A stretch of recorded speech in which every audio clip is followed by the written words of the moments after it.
Muy buenas tardes con todos. Sean bienvenidos una vez más a este gran día, este gran proyecto que estamos llevando todos juntos. Igual, les agradezco a todos por su colaboración, su participación en este día y pues muchas gracias nuevamente. Vamos a empezar. Ok, para el día de hoy, nuestro ponente, nuestra persona que nos va a colaborar hoy día, eh, se llama María Soledad Guerra Melo, psicóloga clínica por la Pontificia Universidad Católica del Ecuador y máster en psicogerontología por la Universidad Complutense de Madrid. Ha trabajado en diferentes carreras en carteras de Estado del Ecuador, brindando atención, elaborando, diseñando y acompañando proyectos para trabajar con distintas problemáticas sociales, enfocadas en la atención integral de grupos vulnerables y de atención prioritaria, adultos mayores, personas con discapacidad, niños y niñas adolescentes.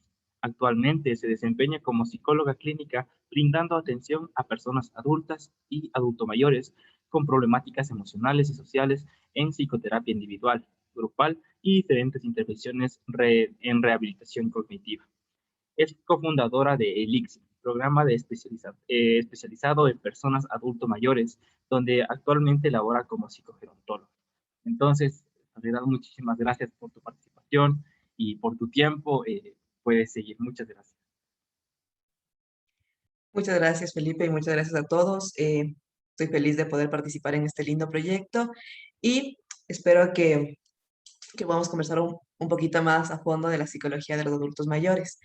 Voy a compartir mi pantalla en este momento con la presentación, ¿sí? Entonces, bueno, como bien dijo Felipe, soy una persona que está pegadísima a la psicología desde la carrera y mucho antes también, y ahora he puesto mi visión en la psicología de la persona adulta mayor, entonces mi ponencia de hoy va a tratar de eso.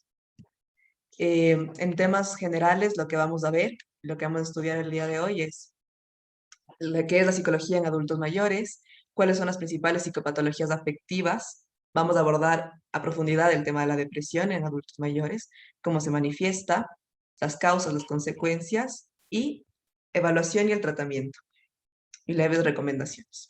Entonces, para empezar, yo quisiera, bueno, si cada uno tiene una hojita de papel o en el teléfono o lo que sea, les puse aquí una frase que va a ser de mucha ayuda y que nos va a ayudar muchísimo a pensar durante toda la charla acerca de cómo nos posicionamos ante el adulto mayor.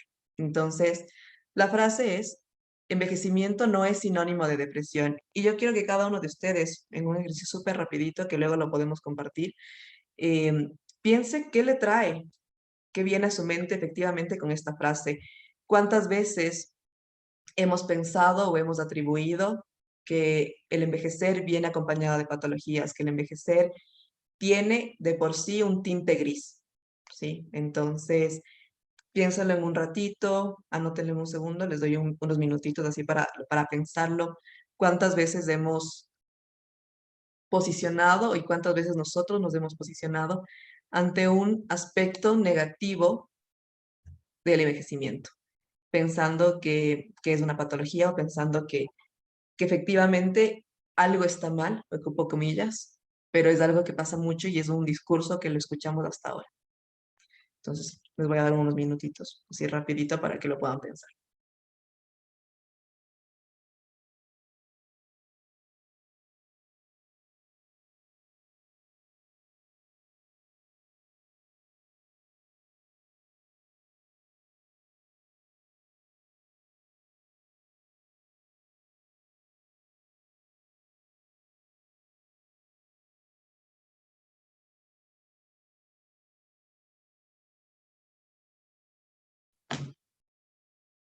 Listo.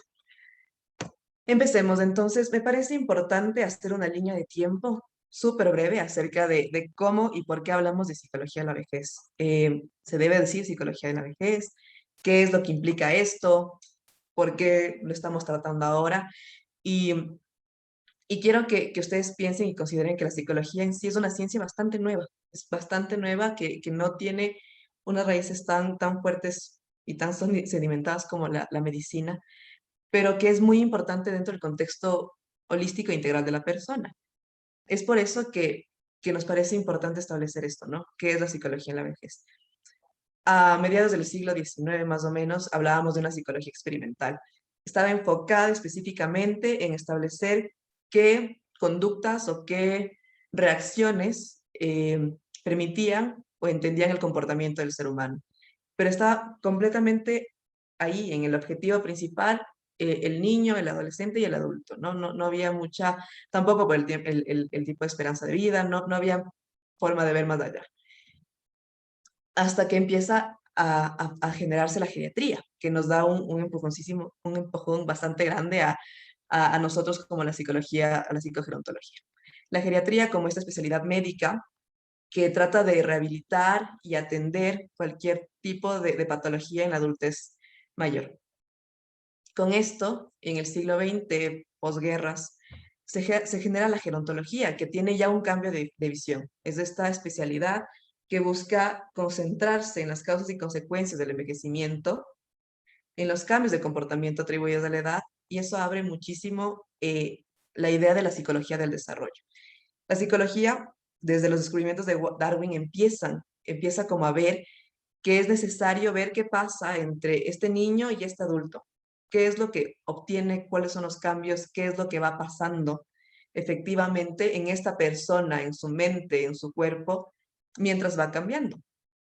Pero aquí hay una limitación muy grande en la psicología del desarrollo, que luego afortunadamente cambia, que es enfocarnos en la maduración y el progreso. Es decir, es importante porque cada etapa de la vida, la niñez, la adolescencia, es una ganancia, vamos aprendiendo cosas. Y va dejando al envejecimiento y a la vejez porque lo atribuye como una etapa vital en la que solo hay pérdidas y solo hay declive. Entonces, no hay bibliografía, no hay libros, no hay estudios, no hay nada que hable acerca de la vejez porque es concebida como algo que no, ya está al final de la vida, entonces no implica un esfuerzo de estudiar. Es recién en 1920 en las que empiezan a ver las primeras publicaciones de psicología y envejecimiento, tanto en América del Norte como en Europa.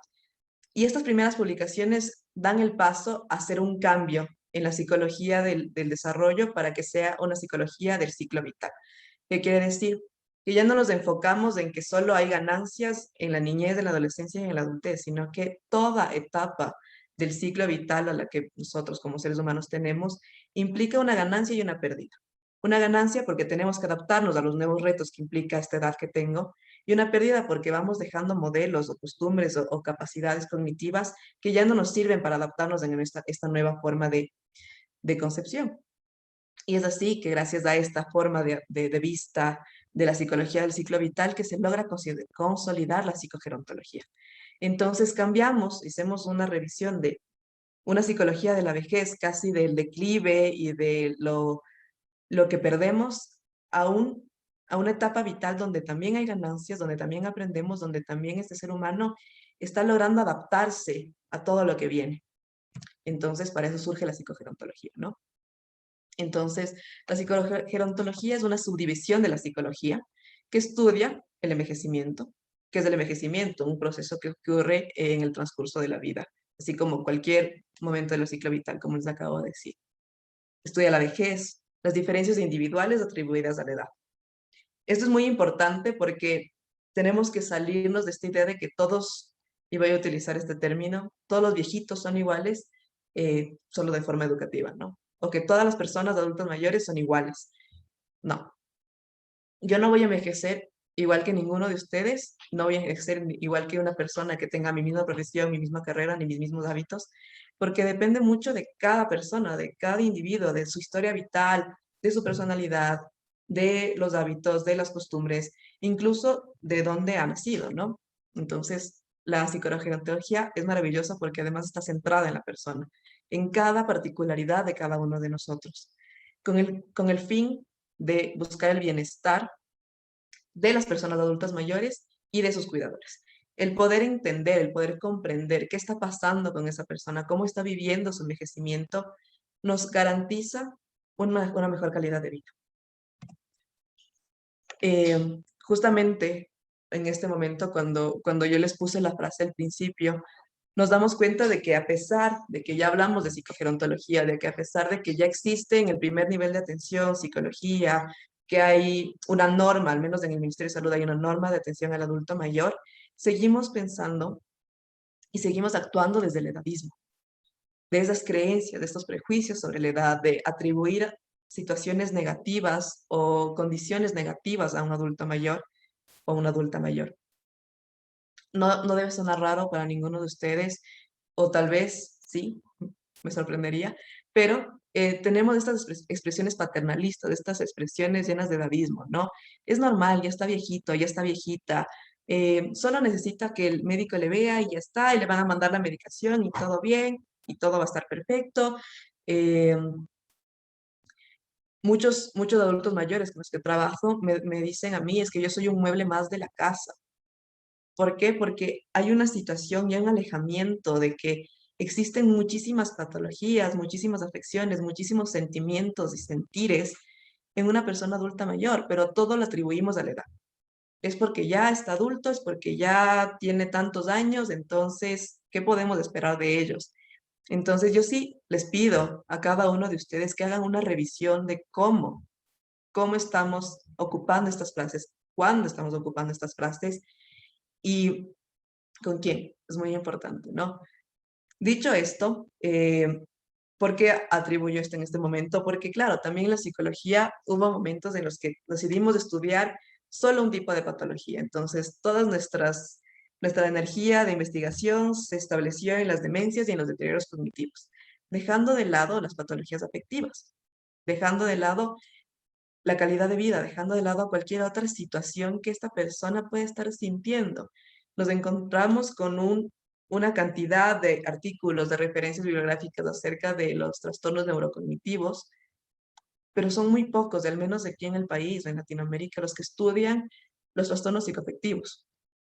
Entonces, yo quiero que también, si ustedes, la mayoría son médicos o trabajan en el área de salud, invitarles a eso, a ver qué está pasando, por qué no queremos ver acerca de estos trastornos de la psicología y por qué no le damos un lugar a, a las emociones de la persona, ¿no?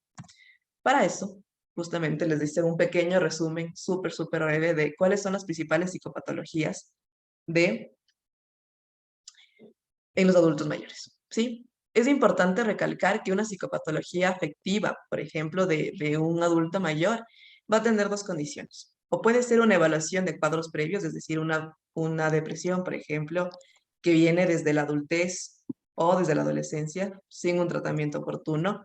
O puede ser un trastorno que empezó con una aparición, de un inicio tardío, de una nueva aparición. Es algo que inició en ese ciclo vital.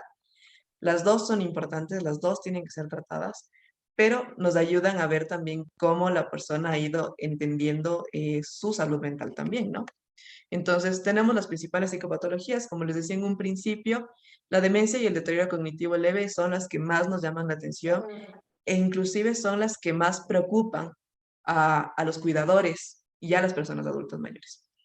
Eh, yo les comparto un poquito de la práctica que nosotros tenemos en el ICSID, y es de esto, yo no quiero tener una demencia, yo no quiero que mi familia tenga una demencia, me preocupa que se empiece a olvidar las cosas, pero nos enfocamos en eso, en el deterioro cognitivo, pero no le estamos preguntando a esa persona, ¿cómo te sientes? ¿Necesitas que algo cambie? ¿Necesitas que esté más contigo? ¿Necesitas que te escuche? ¿Necesitas que te abrace? Bueno, muchas situaciones, ¿no? De ahí hay trastornos psicóticos que pueden estar efectivamente, que puede ser de de evaluación de cuadros anteriores o pueden ser de inicio. Pueden estar y pueden venir acompañados de un síntoma, de una demencia, pero no necesariamente. Hay los trastornos de ansiedad, puede ser el trastorno de ansiedad generalizada, el trastorno obsesivo compulsivo o el trastorno de estrés postraumático. Todos estos, y algo muy importante que hay en la cuestión del adulto mayor, es que todos los trastornos afectivos se solapan con somatizaciones. La mayoría de síntomas ansiosos vienen acompañados de síntomas físicos. Sensación de asfixia, sudoración excesiva, micción excesiva. Hablamos de preocupaciones constantes, de miedos constantes, que se pueden sentir muchísimo en el cuerpo. Entonces, eso hace que el diagnóstico se nos vaya un poquito de las manos. Hay trastornos adaptativos que son los trastornos más específicos en la adultez tardía y en la adultez mayor, porque es una etapa, ya vamos a ver más adelante en los cambios, que en la que tenemos más, más momentos de pérdidas, más momentos de cambios vitales. Tenemos la jubilación, tenemos de la ida de los hijos de la casa, si es que tuvieron hijos, el cambio de sentirse, de ser una persona productiva a ser una persona jubilada. Hay el tema de voy perdiendo mi propia salud. Hay los duelos, pérdida de compañeros, de amigos, de la pareja, incluso de familiares cercanos. Todo eso viene en la etapa de la tercera edad o de la cuarta edad. Y lo pasamos por alto. Pensamos que ya, es normal, ellos se acostumbran, están muchísimo más entendiéndose con la muerte porque están más cerca de eso y ya. Entonces, que se muera su amigo, que se muera su primo, que se muera su hermano, pues no pasa nada. Son cosas que yo he escuchado durante la práctica que llaman la atención porque la forma en la que quitamos la importancia al tema de la salud mental es todos los días, es impresionante. También hay el síndrome de poscaída de una persona que obviamente tuvo una caída y tiene temores, siente que ya no es capaz, que va a ser totalmente dependiente, empieza a aislarse. Entonces son todos trastornos adaptativos. ¿Qué pasa con el trastorno adaptativo? Que si no lo manejamos bien, puede desembocar en un episodio depresivo o un trastorno ansioso. Y finalmente, los trastornos del estado de ánimo, dentro de ellos la depresión, que es la que vamos a hablar justamente ahorita. La depresión es muy importante, nosotros, igual como familiares o como equipo de salud, diferenciar un sentimiento de tristeza con una depresión marcada, con todos los síntomas que vamos a mencionar ahorita y vamos a hacerlo súper dinámico, con ejemplos reales para que ustedes vayan identificándolos y sea mucho más fácil verlos, ¿no? Entonces, eh, no es lo mismo sentirme triste, efectivamente, porque me jubilé y estoy tratando de entender qué está pasando conmigo, cuál va a ser mi posición en la vida ahora, dónde cómo voy a sentirme productivo o qué es lo que voy a hacer, dónde voy a dirigir mi energía, a tener un sentimiento de tristeza constante que no ha parado, o sea, que cualquier cosa es sentirme no suficiente, sentirme desamparado, tener pensamientos de muerte constante. Entonces, hay que ver la diferencia, ¿no? Efectivamente, aquí yo les hice una división por diferentes dimensiones de la psicopatología de la depresión en las personas adultas mayores. Este es específico en las personas adultas mayores. ¿Cómo podemos ver en el comportamiento de una persona adulta mayor una expresión facial? Usualmente es una expresión facial, como lo decimos a veces, poker face, o que no muestra ninguna emoción. Es muy seria, no hay como una reacción. Em, Les vemos casi siempre serios, como un poco cabizbajos, pero no vamos más allá. Hay, al contrario de lo que suele pasar en la adultez, en los adultos jóvenes o ya en los adultos, que está acompañado de llanto fácil, aquí hay una dificultad para llorar, una dificultad para mostrar este sentimiento de llanto. Entonces tenemos personas adultas mayores que nos están contando algo muy fuerte emocionalmente para ellos y no pueden llorar, o sea, no les sale una lágrima, pero sientes el dolor cuando están contándolo, cuando cuentan fallecimiento de sus seres queridos o cuando nos cuentan que sus hijos no les van a visitar, por ejemplo. Pero ahí hay como una falta de conexión con este tema del poder expresarlo, ¿no? Y no sale el llanto. Hay un contacto visual disminuido, como una especie de que no querer que sepan mucho de ellos. La expresión corporal recogida, agachamos la cabeza, encorvamos un poquito y nos vamos para adentro, ¿no? Como tratar de estar totalmente metidos en nosotros mismos. Tenemos un enlentecimiento psicomotor, caminan más lento, hacen las actividades mucho más lentos. Todo es como que si estuvieran en una pausa muy grande. Y tienden a aislarse, tienden muchísimo a aislarse. Tomando el ejemplo del abuelito que decía que es un mueble más de la casa, pasaban muchísimo tiempo solos.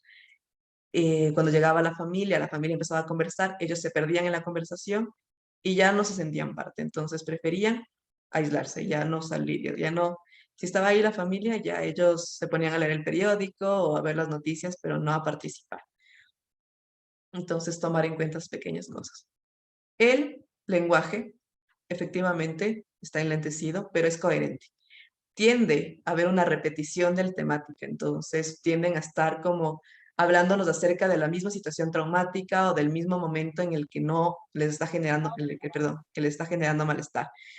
Sí, entonces es muy común escucharles decir como, ¿y cómo está? Es que, ay, la vida, pero es que no sabe, yo antes hacía muchas cosas, pero es que cuando mi hijo se fue, y usted les cambian de conversación y es, no, pero es que cuando mi hijo se fue y empieza, o sea, no podemos avanzar de ese tema, ¿no? Tenemos presencia de lacanismos, que es hablar con la forma súper básica. Entonces, perdón, lacanismos es hablar súper breve, dar respuestas súper breves. Como no te armar una conversación. Entonces, al contrario del continuar en un tema de conversación, es ¿cómo estás? Bien. O sea, ¿quieres hacer algo? ¿Necesitas que salga a parque? No. Pero ¿cómo te sientes estos días? Regular. O sea, no hay como una forma de expresión ahí que vaya más allá del tema de responder lo necesario, interactuar lo necesario. Ahí está la tendencia a aislamiento también.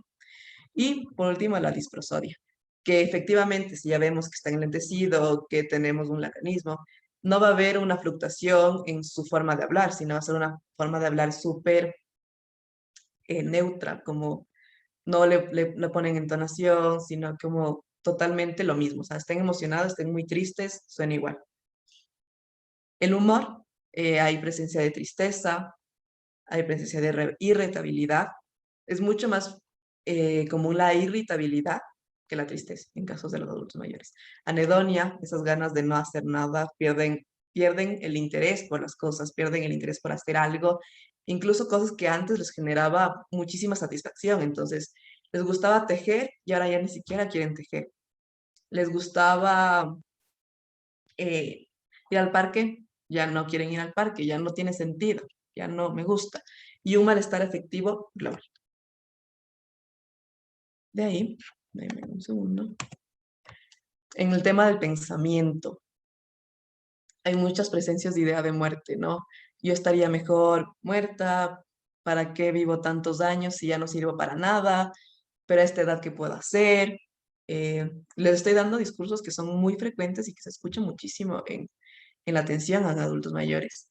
Ideas de suicidio, y aquí es algo muy importante, del porcentaje de personas que tienen ideas suicidas, casi el 30% de adultos mayores los llegan a ejecutar. Es decir, si yo tengo un adulto mayor que tiene una ideación suicida, que dice, bueno, voy a tomarme tales pastillas o voy a hacer esto tal día y voy a abrir el gas o lo que sea, es muy probable que lo efectúe. Entonces, no es, no es como un llamado de atención, no, es una situación de que ellos efectivamente, con la idea de muerte, lo quieren llegar a hacer, o sea, lo van a hacer.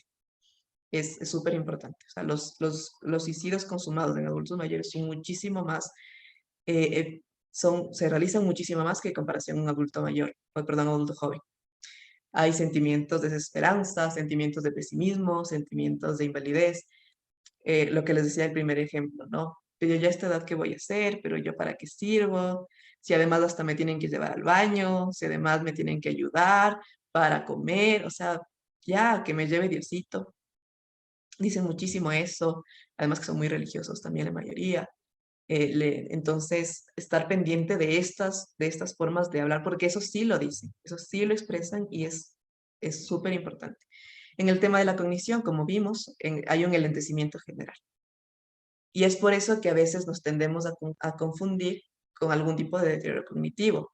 Debido a que la cognición en la depresión suele estar mucho más enlentecida, se afectan las funciones ejecutivas, las funciones de planificación, de organización, se afecta la atención, se afecta la memoria a corto plazo y hay un deterioro en general, están desorientados inclusive porque, claro, tal vez ya como han dejado de hacer su rutina, ya no saben qué día es. Entonces, aquí es muy importante hacer una valoración específica. Y somatización. El, el adulto mayor tiende a presentar muchísimos más sus síntomas depresivos en el cuerpo. Debido al problema de poder reconocer sus emociones, es mucho más fácil sentirlos en el cuerpo. Tenemos fatiga, tenemos insomnio, alteraciones del apetito, mareos. Al haber alteraciones del apetito, hay mucha baja de peso, muchísima. Hay mareos, hay la micción frecuente, dificultades de deglución. Y todo esto también es como un círculo vicioso, porque efectivamente al no dormir bien, no se van a sentir bien y empieza esta forma de no parar de síntomas tras síntoma, tras síntoma, tras síntoma.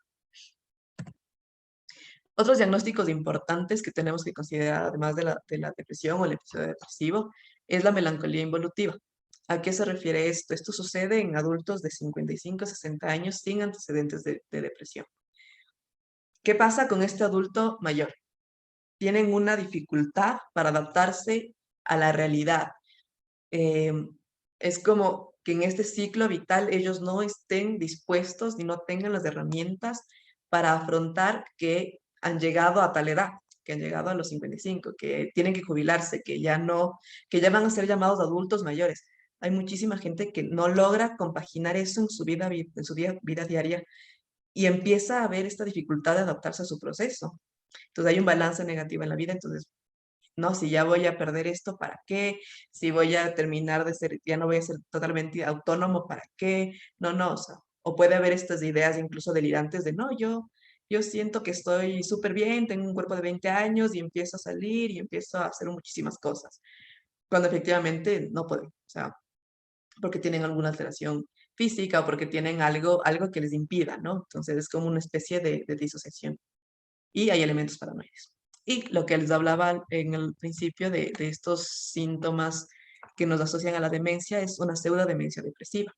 Al haber un enlentecimiento del aparato cognitivo como tal, podemos pensar o confundir o diagnosticar que estamos empezando a hablar de una demencia o de deterioro cognitivo, porque claro, le paso un examen cognitivo, un mini mental o el que les quieran pasar y sale bajísimo en la prueba. Pero si yo no le paso una prueba de depresión, si yo no averiguo en una entrevista cómo se está sintiendo esa persona, estoy haciendo un diagnóstico inadecuado. Entonces, muy importante ver estas partes. Eh, Como vimos, las funciones más afectadas son la de atención, la memoria a corto plazo y la velocidad psicomotora, así como las funciones ejecutivas. Es muy importante en este tema, cuando ya tratamos la depresión, los síntomas cognitivos casi desaparecen o se disminuyen impresionantemente. Entonces, son diagnósticos que tenemos que tener en cuenta. ¿Cuáles son las causas de una depresión en los adultos mayores? ¿Qué son? Y por eso ustedes lo pueden ver, le dice un circulito, porque no son solo factores aislados, sino que es todo un sistema integral de factores biopsicosociales que afectan y que pueden generar una depresión en el adulto mayor. Y son factores que casi en este momento están todos presentes, ¿no? Entonces tenemos el aspecto biológico, tenemos una disminución de los neurotransmisores, hay un envejecimiento específicamente en la parte del cuerpo, eh, tenemos antecedentes de enfermedades graves, lesiones en el último año también. eh, Hay estudios que relacionan muchísimo enfermedades como el Alzheimer, el Parkinson y el cáncer en adultos mayores que están completamente correlacionados a tener un episodio depresivo. Entonces son enfermedades con dolores crónicos o con pérdidas muy fuertes de facultades que se relacionan con la depresión. También, como podemos ver, en los factores psicológicos que van de la mano de los biológicos son las pérdidas significativas. Y no solo la pérdida del familiar, no solo la pérdida de la pareja, de los hijos que ya no estén en casa, sino la pérdida de quienes son ellos mismos. Hay un tema muy importante en la adultez mayor, es el hacerles transitar este lugar y este momento sin enfocarnos en las pérdidas, sino en todo aquello que todavía pueden lograr y todo aquello que todavía pueden ganar. Sin embargo, para ellos ya viene como un establecimiento de pérdida. O sea, ya no soy la misma persona que antes, es como el discurso principal. Ya no soy tan joven, ya no es tan fácil, ya no puedo, se me hace muy difícil. Entonces, claro, todo eso viene acompañado. También depende de los estilos de afrontamiento. Si la persona tiene un estilo de afrontamiento Negativo si tiene una incapacidad aprendida, es decir, que ha vivido mucho tiempo tratando de efectuar herramientas que no son las mejores y la pérdida o el dolor o lo que ha venido ha sido muy fuerte y no lo ha podido soportar. Siente que ya no tiene capacidades de afrontar el dolor. Entonces, un ejemplo es el tratar de solventar algo un duelo, por ejemplo, que le genera muchísimo malestar, no hablando del tema, obviándolo, tratando de que todo está bien, pero eso después revienta, por así decirlo, explota en otra dimensión. Y claro, la persona cada vez que llega a un duelo más, solo ya no sabe qué hacer y se desborda de emocionalidad y se desborda de dolor. Entonces el estilo de afrontamiento, el tipo de personalidad, personas que son más obsesivas, personas más narcisistas, van a tener mayor proporción a, perdón, mayor como prevalencia a tener depresión, ¿sí? Porque son personalidades en las que se fijan mucho en algo o personalidades en las que no pueden entender que han perdido. Y finalmente, los factores sociales. Y aquí es súper importante ver que durante estos últimos años, los factores sociales, al menos hablo en los años de la pandemia, los factores sociales han sido los que más han representado y los que más han colaborado para que la persona adulta mayor y las personas adultas mayores en este momento presenten más episodios y trastornos del estado de ánimo, tanto ansiosos como depresivos.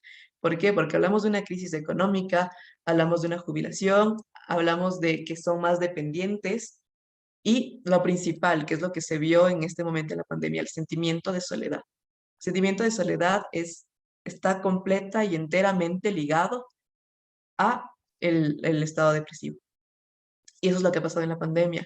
Al momento de que establecimos el cero contacto, hasta poder nosotros también regular como adultos la forma en la que vamos a relacionarnos con ellos, hubieron muchos que estuvieron solos, hubieron muchos que no podían ser visitados, había gente en residencias que no podían tener visitas, había gente que estaba completamente sola. Y eso dispararon todos nuestros indicadores de depresión. Efectivamente, ¿cuáles son las consecuencias? Hay una alta mortalidad. Al no tener consecuencias de una depresión no tratada a tiempo y no diagnosticada a tiempo, ¿no? Hay una alta mortalidad. Disminuye la expectativa de vida en 2.2 años. Es muchísimo, es muchísimo. Y además hay un alto riesgo suicida. Consideremos eso también. Afecta a la autovalía, a la autopercepción de la persona. Empieza a verse como inútil, empieza a verse como alguien que ya no tiene un lugar en este mundo, alguien que ya no merece vivir. Tienden al abandono y aumenta la dependencia, que además el sentirse dependientes no ayuda porque sienten que ya no son lo suficiente, entonces de nuevo estamos en un ciclo.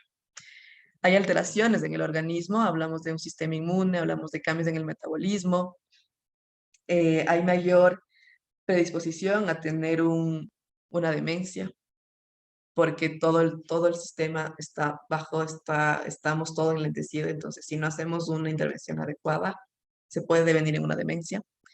Y otra de las consecuencias más importantes es el aislamiento, porque eh, al no querer y no sentirse parte de la desesperanza, el sentimiento de invalidez, y ya no quieren estar con otras personas porque tal vez esas personas ya no le entienden, no le escuchan, no hay una contención, no hay un acompañamiento, más bien es estar juzgando todo el tiempo, pero ya, abuelita, abuelita, levántese, pero para eso que siempre me cuentas la misma historia, ya, o sea, no sufras tanto, pero siempre es lo mismo contigo.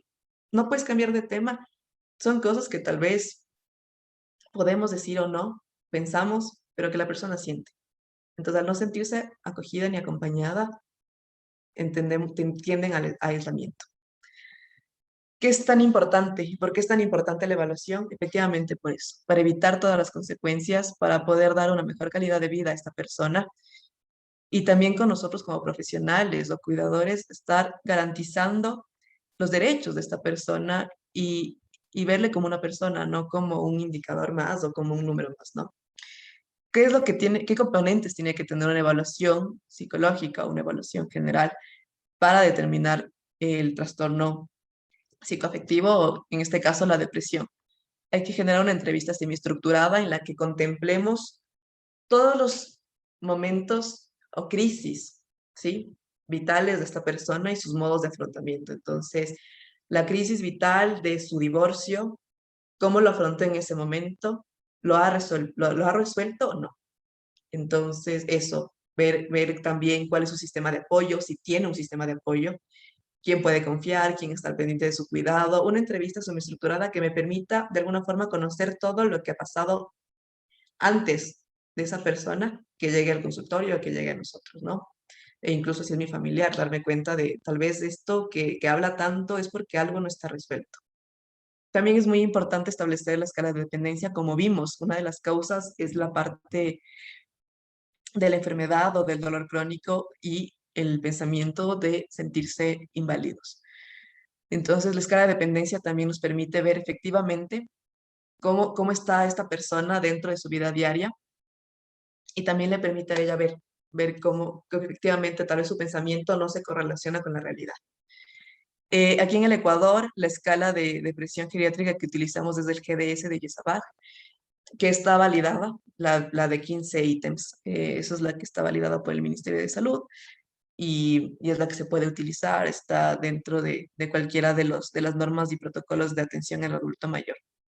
Y finalmente, la valoración de riesgos psicosociales. Como vimos, la depresión no es un factor que solo va puntuando a un tema físico o un tema psicológico, sino que es un componente de muchos factores. Entonces, esta valoración de la escala de Gijón nos permite indagar cómo vive esta persona, con quién vive esta persona, eh, cuáles son sus redes de apoyo, cómo lo enfrenta. Es una escala que es muy, muy rica para poder determinar los factores de riesgo, como pueden ver aquí. Aquí les dice un pequeño resumen de cómo cada punto de corte de la escala, ¿no?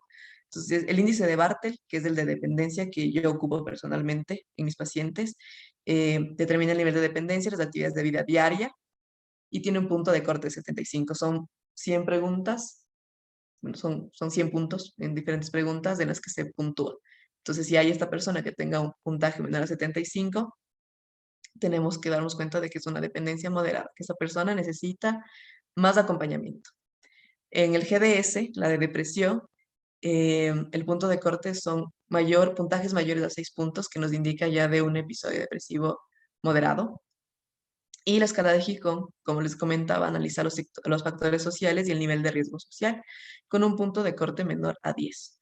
Entonces, todos estos son estas pequeñas escalas nos permiten hacer una evaluación diferenciada, nos permiten darnos cuenta de qué está sucediendo con el paciente o la persona que tenemos al frente. Es muy importante porque no siempre todos los profesionales utilizan las mismas escalas, pero estas son las que están validadas y las que se nota que tienen un impacto y una buena sensibilidad para determinar la depresión. Ahora sí, el tratamiento. Estos tres, como ustedes pueden ver, son tres aspectos importantes. Se recomienda siempre que estén acompañados los tres. No que sea uno individualizado, que se haga uno y no el otro. También la adherencia al tratamiento es muy importante, es decir, que la persona continúe en el tratamiento. Entonces tenemos la psicoterapia. La psicoterapia que es importante porque además no siempre se abre el espacio de que un adulto mayor pueda tener psicoterapia.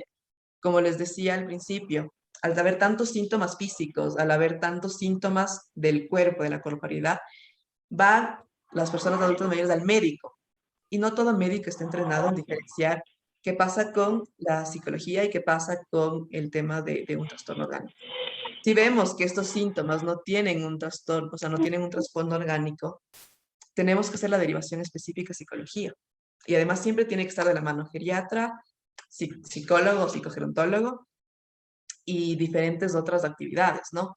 Entonces, ¿para qué la psicoterapia? La psicoterapia es un espacio de contención, es un espacio en donde la persona puede efectivamente hablar de todo lo que pasa, de todo lo que siente, para nosotros poderles irle brindando diferentes herramientas, diferentes estilos de afrontamiento.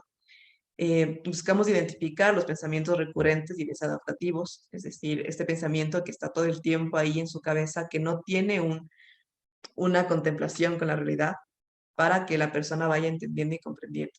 Ya con el tema de la contención, se ha demostrado que los síntomas reducen muchísimo. Con el tema de tener un espacio para ellos, en el que puedan sentirse escuchados, ya los síntomas reducen.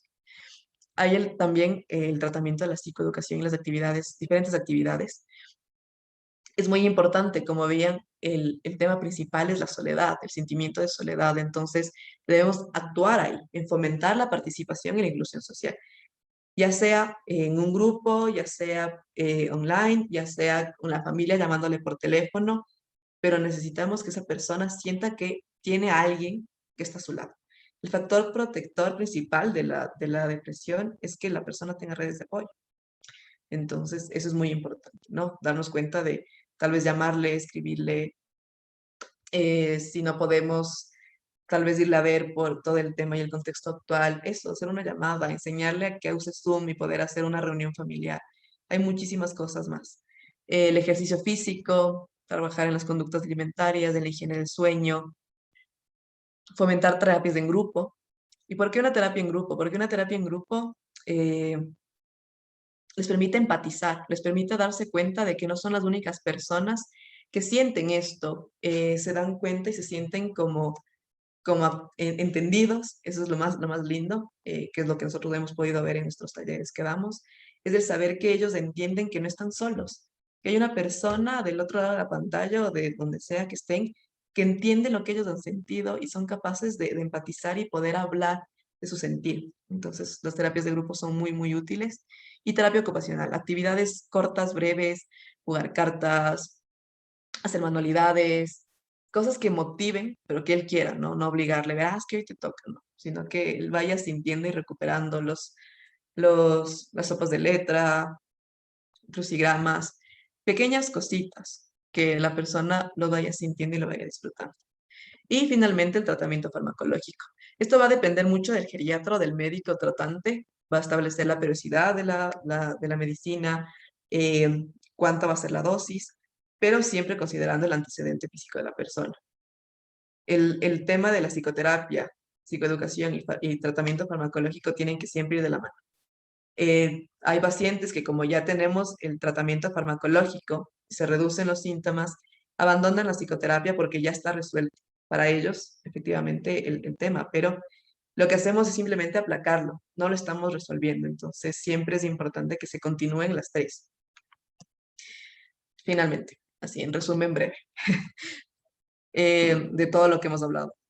Es necesario dirigir nuestra mirada hacia la psicogerontología, no solo como especialización psicológica, sino de cómo nosotros lo hacemos con nuestros pacientes o familiares, qué tanto damos apertura a hablar de, de la salud mental, qué tanto apertura damos a escuchar que esa persona nos quiere contar la misma historia que le ha dolido todo el tiempo, qué tanto somos capaces de contener y entender cuándo debemos hablar con un profesional para volcar esta mirada en ellos, ¿no? En cómo ellos se sienten. No solo son unas personas que se están acercando al final de la vida, son personas y es lo más importante, ¿no? La depresión en las personas adultos mayores se caracteriza por el ánimo bajo, la pérdida de interés y la presencia de síntomas somáticos. Es completamente diferente a lo que tenemos estructurado en un adulto joven o un adolescente. Y es por eso que es tan importante realizar una evaluación integral, saber qué es lo que vamos a intervenir, con qué baterías vamos a utilizar, qué voy a preguntar durante la primera entrevista, para poder diferenciar entre todos estos diferentes aspectos diagnósticos qué es una depresión. Ujú. Y finalmente recomendaciones. Creo que eso aplica para cada persona y para todo tema de salud mental. Facilitar la información sobre lo que le sucede, decirle con nombre, tienes depresión. ¿Sabes qué implica tener depresión? Es esto que has estado sintiendo, es esto que no tienes ganas de levantarte, es esto que tú sientes en el cuerpo, este temblor, esta agitación, este mareo. Ya fuimos al médico, ya te dijo que no tienes nada, pues tal vez es algo emocional, es algo que no nos estás diciendo, es algo que no lo estás compartiendo. Podríamos hablar con un profesional. Ofrecerle apoyo y comprensión. A veces es muy difícil poder entender qué está pasando. Hablo principalmente en cuidadores o personas ya encargadas del cuidado cuando ya tienen un desgaste, o una fatiga por cuidado, a veces se complica, ¿no? El hecho de saber que está enfermo, que tiene una patología física y además una afectación emocional, nos provoca y nos resuena también como cuidador el tema de perder a esta persona, de que que estamos, se está acercando de alguna otra forma a la muerte, ¿no? Y más aún si me habla constantemente de muerte, nos choca, ¿no? Hace un tema de proyección interna de no querer hablar de ese tema. Entonces, a veces este tema de ofrecerle apoyo y comprensión se nos hace difícil. Pero la mejor forma es esto, ¿no? Hacerle ver que no estás solo y que juntos encontrarán la situación. Tal vez decirle, no puedo entender cómo te sientes, la verdad no puedo entender cómo te sientes, pero si quieres hablar o si necesitas que yo esté aquí, avísame, si necesito que me vaya, dime, pero estoy aquí, para lo que tú sea que necesites, yo estoy aquí. Y acompañarle a realizar actividades sencillas. Entonces, lo que les decía, ¿no? Tal vez una actividad sencilla sea para esa persona levantarse del sofá e ir a hablar con otra persona o eh, apagar el televisor y caminar por la casa o por el departamento. O sea, son pequeñas cositas sin obligarle, pero que nos permite de alguna forma establecer y restablecer conexiones. Entonces, eso, bueno, les paso un poquito el contacto de Elixir, que es el programa que nosotros tenemos. Actualmente realizamos charlas para adultos mayores enfocados en los temas emocionales para brindarles herramientas de afrontamiento. Y nada, fue un gusto darle la presentación, así que abro el espacio de preguntas.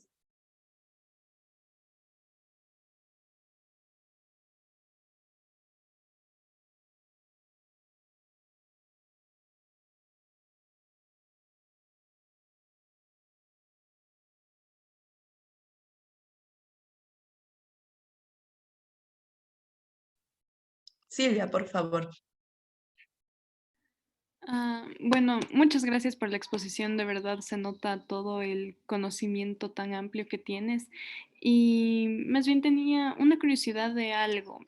Ujú. A mí me interesa bastante este tema, la verdad me estoy inclinando muchísimo en esta rama de la psicología, me llama muchísimo la atención, pero sí tengo curiosidad de qué prácticas puede tomar el terapeuta en este caso que está tratando con adultos mayores, porque es muy, sin que suene feo, pero son pacientes que en cualquier momento pueden fallecer y esto puede afectar bastante al terapeuta.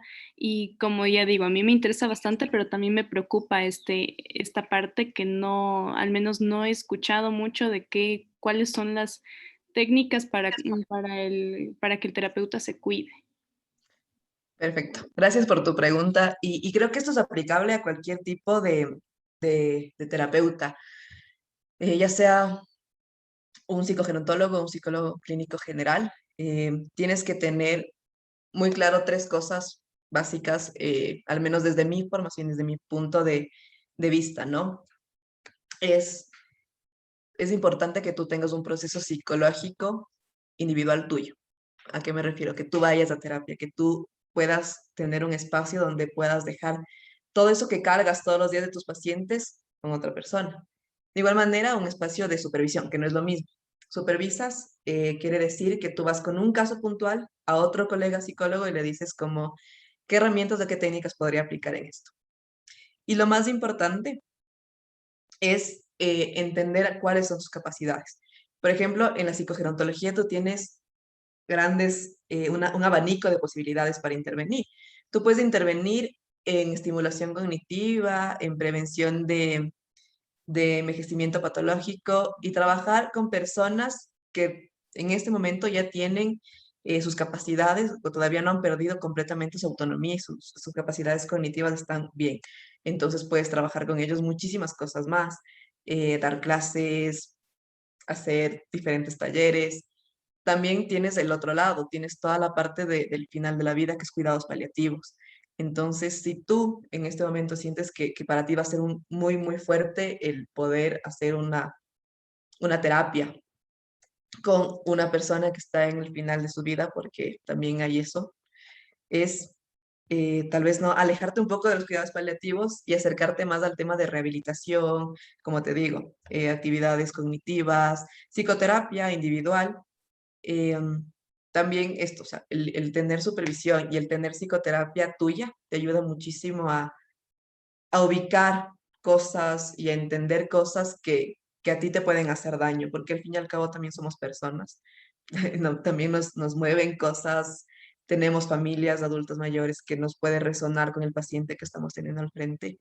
Entonces, si te gusta, si sientes interés con estas formas de protegerte, o sea, de saber a dónde puedes intervenir, va a servir muchísimo. Entonces, no te desanimes, más bien yo te invito a que lo sigas haciendo. Muchas gracias, Soledad. De nada. Alejandra Pérez, también alzó la manito. Hola Soledad, sí, te tengo dos preguntas.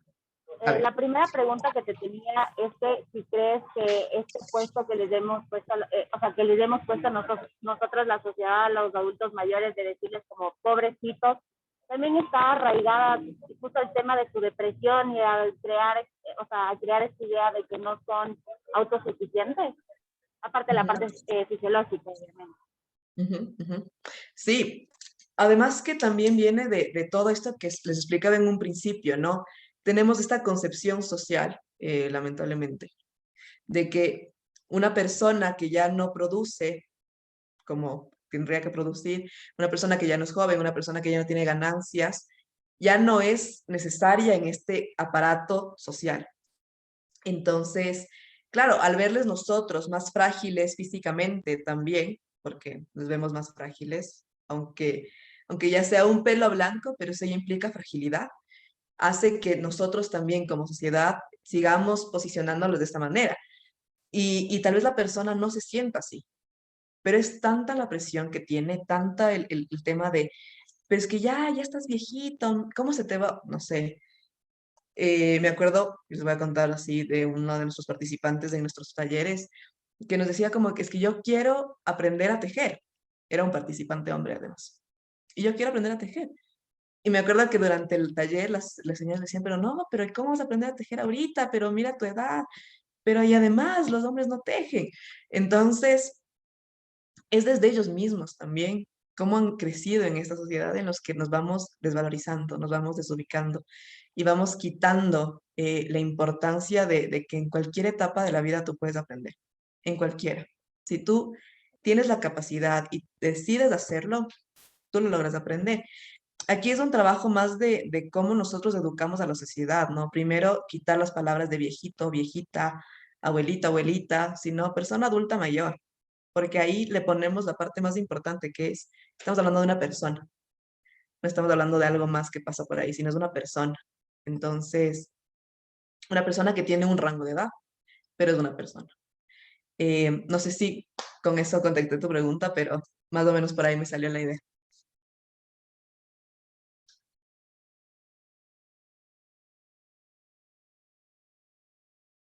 Bien. A ver, creo que tengo una pregunta en el chat. Sí, hay dos. A ver, voy a leerlas en voz alta, ¿sí? O si no, Jenny podría también quitarse el mute y podemos conversar mejor. ¿Cómo podríamos hacer para acercarnos y cuidarlos en este aspecto psicogeriátrico, sin que ellos sientan que ya los estamos considerando viejitos? Sí, justo por ahí. A ser personas que con 55, 60 años lo mantienen como en físico, pero que... Ay, ay. Perfecto, tranquila.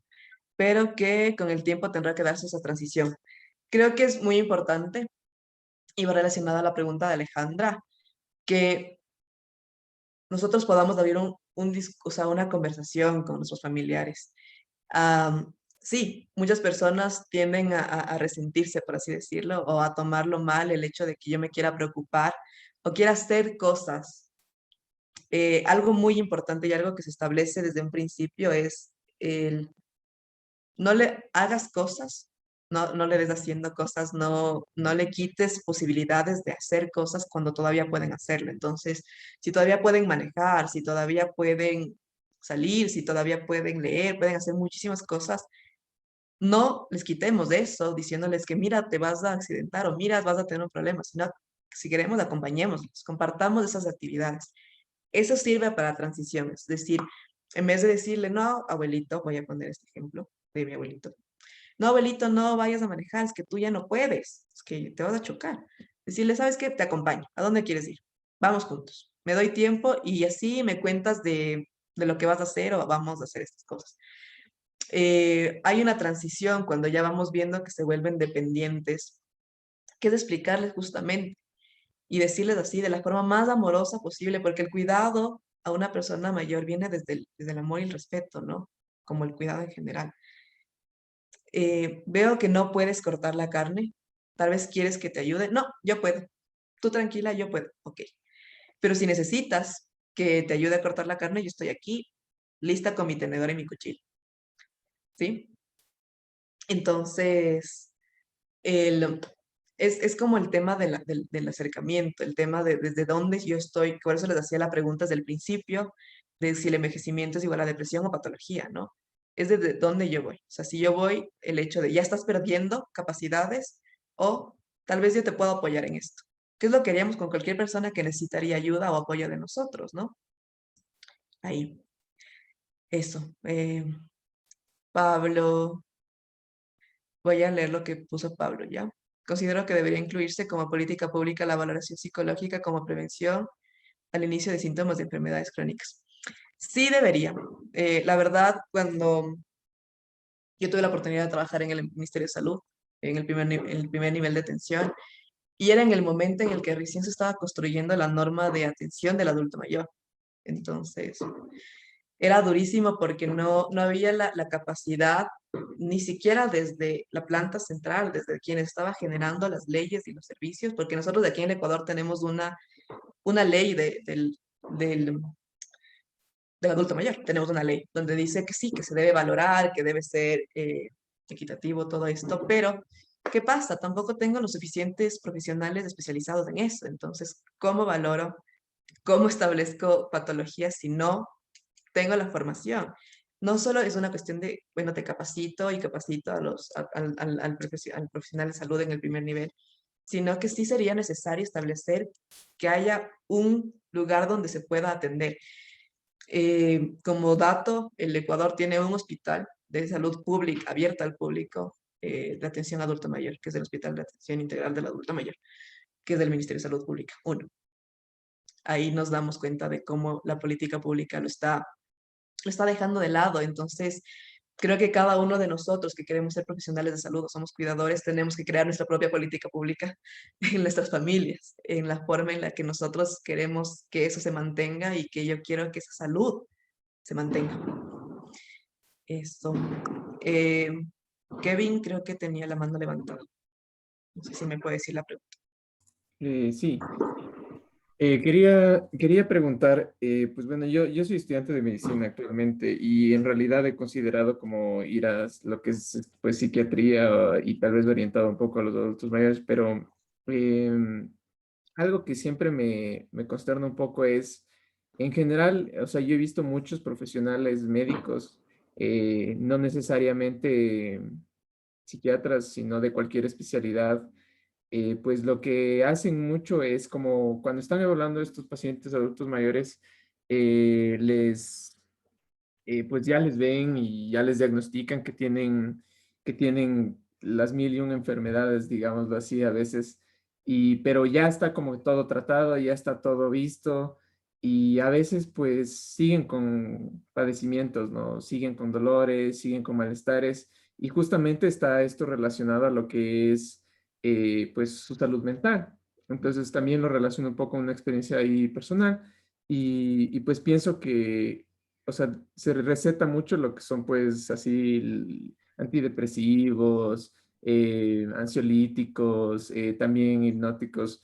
Entonces, la pregunta va a, creo, o sea, a veces también lo que pasa es que todavía existe mucho estigma a visitar pues al psicólogo, al psiquiatra, digámoslo así. Entonces, por ejemplo, en mi familia, no querían, mi misma abuelita, digámoslo así, no quería ir a un psicólogo, no quería ir a un psiquiatra. No quería hacerse ver por estos especialistas porque pues decía, no estoy loca, solo me siento mal, pero no estoy loca. Entonces, el médico pues le dio, me acuerdo que le había dado, creo que era Paxil o Xanax. Entonces, Ya. sí le ayudó, pero obviamente tuvo un aplanamiento emocional completo durante meses, y le ayudó pues con su proceso de duelo de su hermano, que era en este entonces, pero también creo que le causó como una involución, digámoslo así, porque cambió mucho la forma en que abordaba su vida, porque siento que tal vez nunca procesó en realidad esas emociones, solo las sobrellevó, por decirlo así. Entonces, está bien, está bien este manejo, o sea, está bien tal vez ya si el paciente no quiere, pues no quiere ir al psicólogo, no quiere tener este tipo de ayuda y no siento que no les podemos obligar, ¿no? Entonces, ¿qué haríamos en ese? O sea, ¿seguiríamos tratando de que vayan al psicólogo o está bien tal vez recetar medicación antidepresiva o bueno, de de varios tipos para ayudarles? ¿Cómo procederíamos en ese caso? Es justo lo que tú me acabas de mencionar, ¿no? O sea, la medicación efectivamente va a disminuir los síntomas, va a aplacar los síntomas, va a tener algún efecto secundario. Pero ¿qué estoy haciendo? Básicamente estoy tapando una herida muy grande que necesita costura con un curita. Eh, la concepción de que una persona adulta mayor ya no tiene que ir a terapia porque ya es adulta mayor y de qué va a hablar, me ha pasado muchísimo. O sea, les digo desde la práctica profesional que ejerzo, pasa muchísimo. E incluso que la persona acepte que tiene que ir al proceso, demora un poquito, pero luego lo logra y se logra hacer una adherencia. Cuando tú tienes un paciente que tiene una negativa, sería muy importante preguntarle, aparte de el no estoy loca, el por qué no quiere ir. O sea, ¿qué es lo que pasa? Hablar a la terapia y al psicólogo no como este loquero, porque suena mucho en nuestra sociedad, sino como este lugar donde tú puedes ir, hablar, ser escuchado y tal vez entender lo que te está pasando de otra forma. Como ustedes como médicos tienen, además que es muy interesante porque el adulto mayor, lo que diga el médico es ley. Ha pasado mucho, es que el doctorcito me dijo que me tome esto, entonces a mí me decían así como, no, no, es que el doctorcito me dijo. Y lo digo en forma así de burla porque para ellos es lo que un médico diga o lo que un profesional de salud, así como psiquiatra o médico grande diga, es ley. Entonces el médico le dice, sabe que estas pastillas no van a funcionar si usted no va a un acompañamiento terapéutico, le va a dar lo mismo. O sea, no van a funcionar igual. Esto tiene que ir sumado a esto. Eso ayuda muchísimo y eso ha generado eh, adherencia. Por ejemplo, nosotros trabajamos con una geriatra y nos funcionamos así. O sea, llegan los pacientes, nos deriva y claro, ella de alguna forma les dice, necesita al menos tener unas 12 sesiones con el psicólogo para que la medicina haga efecto. No es una forma de coacción, sino es una verdad. También habrá personas que no quieren, o sea, habrá personas que no quieren y yo creo que es muy importante ahí a la familia educarse. Es decir, abrir un poquito, contactar con un psicólogo, tal vez ellos o el cuidador principal, ir a un psicólogo para buscar psicoeducación, para saber cómo tratar a esta persona, para saber cómo abordar a esta persona. Entonces, tengo a mi mamá, me estoy inventando, que tiene depresión o que tiene un duelo patológico, o duelo, está pasando por un duelo normal. ¿Cómo puedo acercarme yo a ella? ¿Qué puedo decirle? Y tal vez en esa conversación ella vaya entendiendo que sí es bueno tener un espacio, que sí es bueno poder tener un lugar donde puedan conversar. Aquí, eh, por ejemplo, y ya en general, o sea, y si yo les pregunto cuántos de ustedes han ido a terapia, tal vez me contesten venturosamente la mitad, pero no es común. O sea, no lo hacemos, no lo vamos, no lo vemos como importante. Imagínense una persona adulta mayor que ha crecido con la creencia de que ellos tienen que ser fuertes, que todo el tiempo ellos saben qué sienten, cómo lo sienten, ellos están a cargo. Entonces, decirle que alguien más les va a decir cómo se sienten les choca. Entonces, tal vez no decirles, el psicólogo te va a ayudar, sino el psicólogo te va a escuchar. El psicólogo va a tal vez entender de dónde viene este dolor, pero todo depende de ti. Es esto, ¿no? Es ir viendo, pero no podemos obligar a nadie. Eso sí, no les obliguen a nadie porque el tema principal de un proceso psicológico es que la persona quiere. Pero si aparte de que hemos tratado de hacer esto, que el médico le ha dicho, que han tratado de tener una sesión, la persona ya no quiere, entonces ya no le vamos a obligar. Eso. Y Ramiro tenía la manita levantada hace tiempo. Sí, gracias por el espacio. Mi pregunta era justamente relacionada a esto de los fármacos. ¿Cuándo realmente es necesario, digamos, mandatorio medicar a los adultos mayores? ¿En qué casos? Cuando hablamos de un episodio depresivo, siempre. Cuando hablamos de depresión, sí. Cuando estamos hablando de algún trastorno del estado de ánimo, bipolaridad, un trastorno psicótico, ideas delirantes también. Em, Desde mi corriente, porque yo tiendo un poco hacia lo psicodinámico, bueno, tenemos en psicología, tratamos de no tener como una dependencia completa y total a los fármacos, pero sí entendemos que es importante en un momento que se tengan que dar. Entonces, es por eso que siempre se debe trabajar conjuntamente psicólogo y geriatra o médico de la mano. No, no pueden como actuar uno por un lado y el otro por otro lado, sino que siempre tienen que llegar a un acuerdo por el bienestar de la persona. Entonces, vemos que tal vez la psicoterapia está funcionando mucho más, bajamos la dosis. Vemos que no estamos teniendo muchos efectos, vamos controlando la dosis. Entonces, en temas depresivos, sí, es súper necesaria y es controlar muy bien el tema de la medicación. O sea, eso ya dependerá mucho del geriatra o del psiquiatra que maneje la medicación, pero sí. O sea, la psicoterapia necesita en determinados apoyarnos de fármacos, porque si no, no podemos entrar. O sea, si tengo una persona que está completamente colapsada eh, y desbordada, es muy difícil tratar de hacer una conexión con esa persona. No, no puedo hacer muchos cambios, sino que tengo que esperar que calme un poco para empezar a, a trabajar lo que es necesario. No sé cómo estoy de tiempo, si puedo responder más preguntas. Pregunto. Sí. Tendríamos un minuto. Tengo algunas, pero a ver. eh,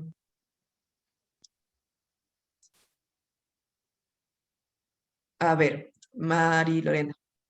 Dice, ¿cómo se empezaría el proyecto del adulto mayor? ¿Cómo se empezaría? Ah, me gustaría hacer mis pasantías. Eh, Hay muchos lugares donde se pueden hacer pasantías del adulto mayor, residencias, centros de día también. También hay el Hospital del Adulto Mayor. Yo hice mis prácticas ahí y aprendí muchísimo. Y es bastante, son bastante abiertos cuando se manda una carta de la universidad solicitando que se puedan hacer las prácticas. De verdad es súper bueno. En el tema de, por ejemplo, nosotros como Elixir ahorita no estamos abiertos a pasantía, estamos en crecimiento.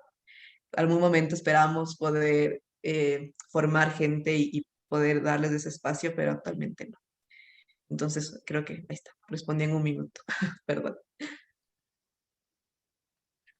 Creo que tenemos una pregunta más de Alejandro Pérez. No sé si es que está levantado tu mano desde su Ya, misma Alejandra, sí, ok. Sí, bueno, esto es una cosa más como un comentario, pero justamente yo tuve en este semestre una clase de salud pública en la que evaluamos que uno de los mayores problemas es que no hay programas, al menos a nivel nacional, en que brinden como ayuda al adulto mayor, o sea, como que la gente no se concentra en el adulto mayor. Y también hay muy pocas personas que quieren trabajar con el adulto mayor por la dificultad que a veces ese conlleva. Por ejemplo, yo estudio nutrición y cuando nosotros fuimos antes de la pandemia a brindarles ayuda, a todos no les gustó porque fue bastante difícil manejarles, ¿no? Entonces creo que ese es un gran problema también porque el sistema de salud no se enfoca mucho en el adulto mayor. Ujú, ujú.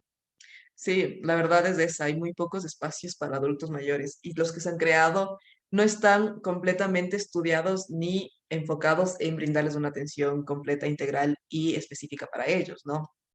CIPAM, por ejemplo, es un gran ejemplo de cómo se está estructurando un servicio para personas adultas mayores, estructurado bien en sus necesidades. Nosotros de Elixir también nos hemos enfocado en eso, en brindar espacios específicos para personas adultas mayores. ¿Cuál es el problema y cuál siempre va a ser la barrera? Que tenemos que pasar por un familiar o tenemos que pasar por alguien que apruebe que esta persona vaya el quitar el mito de que no puedes ir a ningún tipo de psicoterapia. Entonces nosotros estamos trabajando eso poquito a poquito, así como le decía Shannon al comienzo de antes de iniciar la ponencia, es con muchísimo esfuerzo, porque es cambiar toda una mentalidad social paso a paso, pero se puede lograr. Nosotros lo estamos logrando poquito a poquito, y eso es lo que queremos.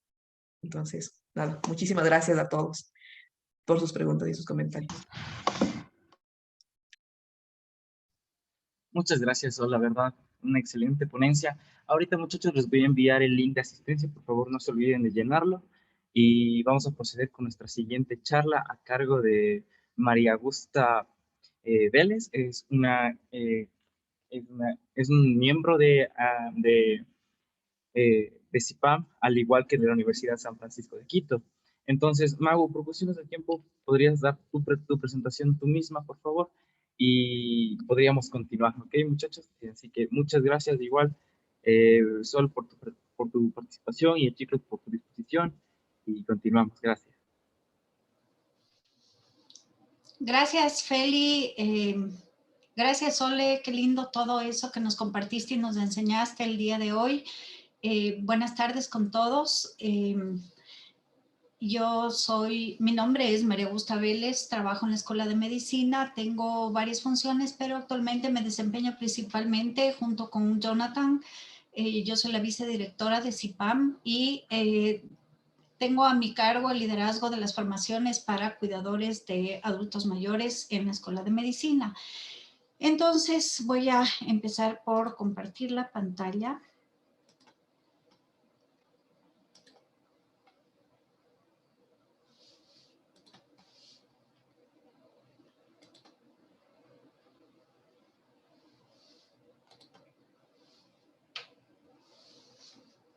No sé si la pueden ver ahí, ¿me confirman, por favor? Sí, se ve, Mago. Gracias. Listo. Entonces, mi participación dentro de nuestras vidas después de los 60, muchísimas gracias por invitarme. Muchísimas gracias por esta iniciativa tan linda y también por participar de esta iniciativa a todos, ¿no? El tema que yo voy a abordar ahora es la importancia de los cuidadores en la vida de los adultos mayores y cómo les ha afectado la situación sanitaria actual. Creo que toda la información que nos dio Sole nos da un poco una visión de lo que enfrenta un cuidador de un adulto mayor.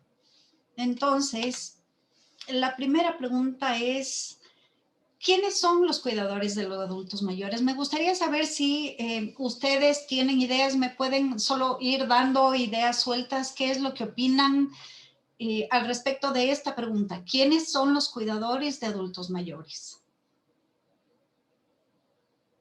¿Alguien tal vez? Familiares. Sí, efectivamente, familiares. No puedo ver el chat, pero...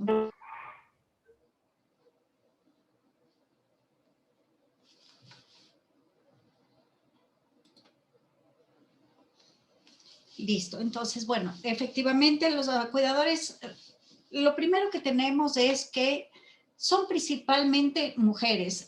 No sé si es un tema más social, ¿no? Lo que hablábamos antes, los paradigmas sociales a través del tiempo han generado ciertos roles específicamente para las mujeres en su mayoría. Se ve que está cambiando muy poco a poco, pero principalmente encontramos que son mujeres quienes desempeñan el rol de cuidadores. Al respecto de los familiares, generalmente la pareja del adulto mayor, sea el hombre o la mujer, eso es independiente, pero generalmente el primer rol de cuidador es para la pareja del adulto mayor que tiene la necesidad del cuidado, ¿no?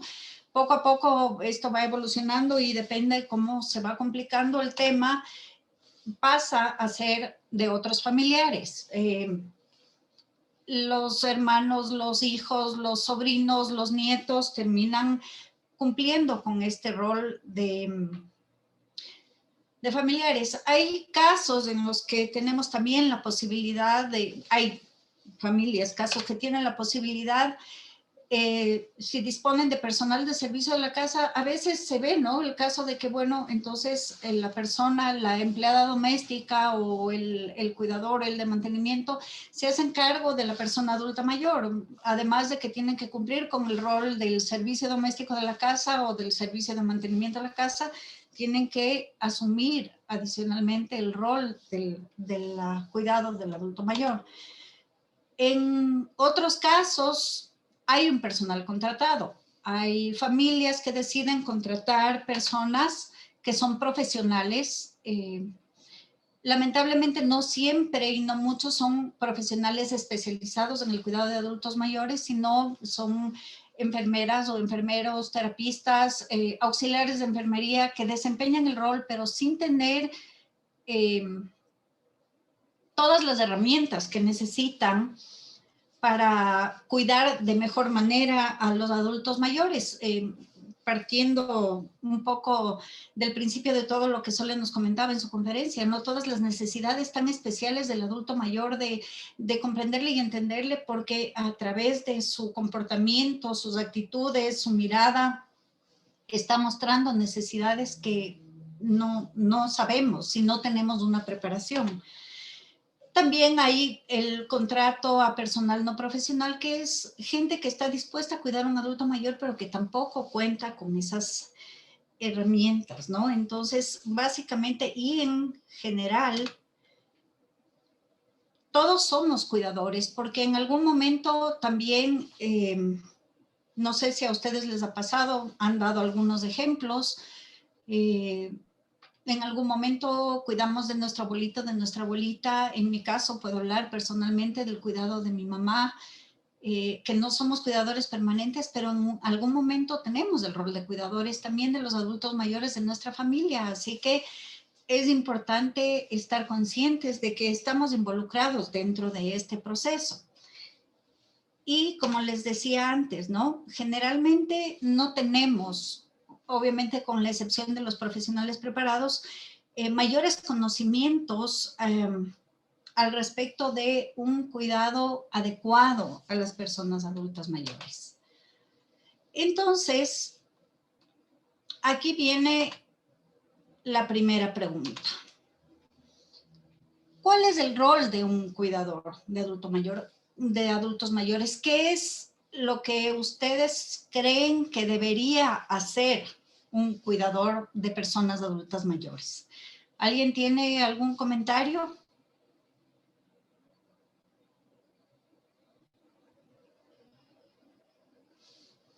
¿Nadie me quiere colaborar? Ok, entonces tenemos... Dime, Viviana.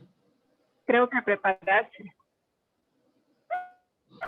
Bueno, yo creo que una de las cosas es apoyar al adulto mayor a desarrollarse en lo que quiera y pueda, o sea, como acompañarle y si tiene alguna interés, ayudarle a que desarrolle eso.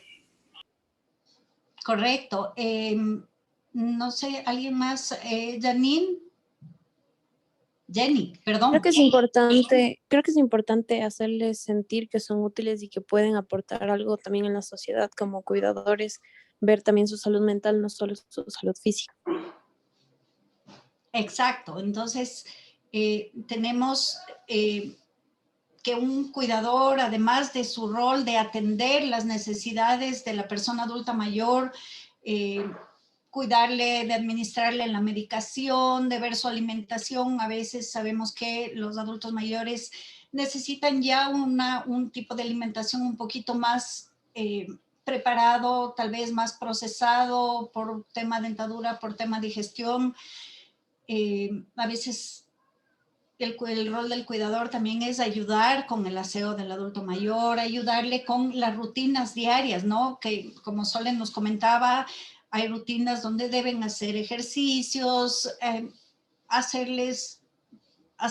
juegos que les ayuden cognitivamente, lecturas, si no pueden leer, leerles algo si les interesa, cumplir horarios, que si es la hora de la siesta, que no se duerma de más, y también estar pendientes de vigilar los cambios de la persona, los cambios en el humor, los cambios en la actitud, los cambios de cualquier tipo, ¿no? En la salud.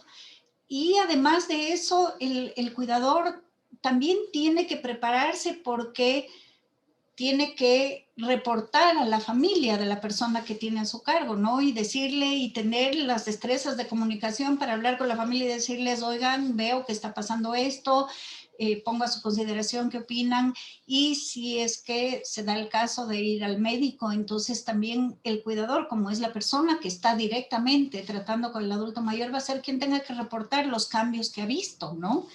Entonces es así como un montón de actividades que demandan un montón de atención.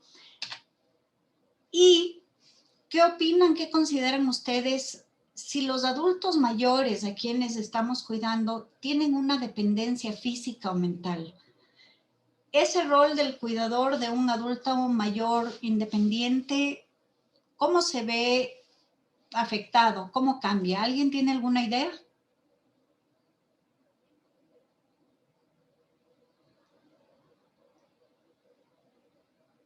Bueno, ahí vamos a ver que entonces el cuidador va a tener que saber. Adelante, Kevin, por favor. Entonces, sí, pues tal vez como tal se debe como uno especializar un poco más en cómo se debe dar estos cuidados a las personas que pues al tener estas dependencias pues obviamente tienen necesidades un poco más especializadas que una persona sin este tipo de capacitación tal vez no sabe hacerlo de la mejor manera y puede incluso causarles algún daño tal vez si no lo hace adecuadamente. Correcto. Tiene que el cuidador tener más destrezas de saber cómo movilizarle, vestirle, cambiarle, asearle, darle de comer, comunicarse, inclusive la sensibilidad de la comunicación. Nuevamente, tomando un poco lo que Sole nos comentaba, esta sensibilidad de abrirse al diálogo, de entenderle.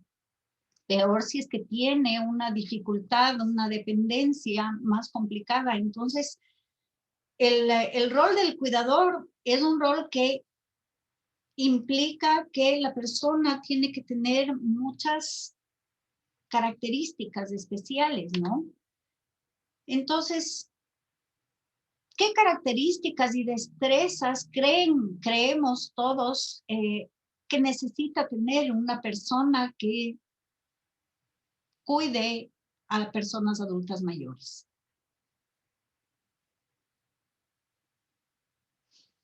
Voy a empezar a poner ideas. Viviana. Empatía. Correctísimo. Empatía creo que es una de las principales características que debemos tener. ¿Alguien más? En el chat, Pablo dice conocimiento básico en salud y Silvia dice paciencia.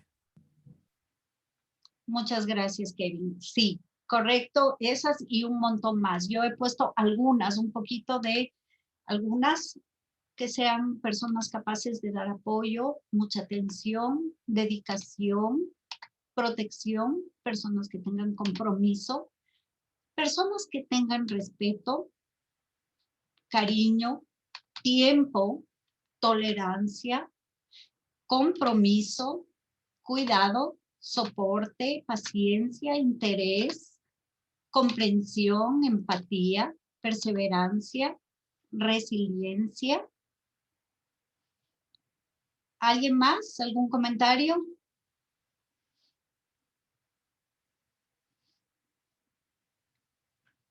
No sé si alguien se dio cuenta que la palabra compromiso está repetida y no es un error. Tal vez alguien tiene una idea de por qué puse 2 veces la palabra compromiso.